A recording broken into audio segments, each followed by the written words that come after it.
I feel that before going off to bed, I need to pick up a comment by a person called The Critic, who says that my reference to the Pale, beyond the Pale, and the Pale of Settlement is totally spurious. Well, not really, no. In Yiddish, I think it's Khom-המושב, and it's an area that is now in modern Ukraine, and Catherine the Great fenced it in so that anybody who was living in that area was living beyond the pale, beyond the fence. The expression pale, we don't use the word pale as a word for fence or stake, a piece of wood that you would make a fence out of. It's an old term, a stake or pointed piece of wood, but we do use the verb. So we've all seen Dracula, where Dracula is impaled.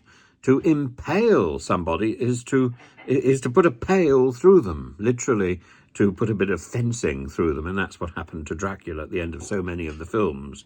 Poor Christopher Lee, and the area around the area around which there was a fence was known as the Pale of Settlement in 1791, and this was the western area of Ukraine, bordering Poland, I think, in which Jews were allowed to live. And of course, many Jewish communities were also in Poland.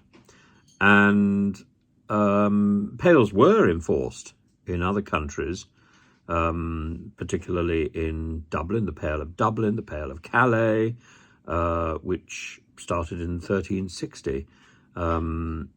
And we get this expression. Beyond the pale, precisely from there. So I find the way expressions emerge is really very exciting, and I find the way that words emerge, etymology, the origin of words, is itself exciting. And that's just me.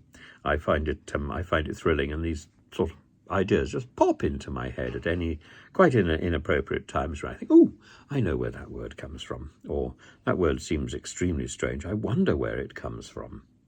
But pale.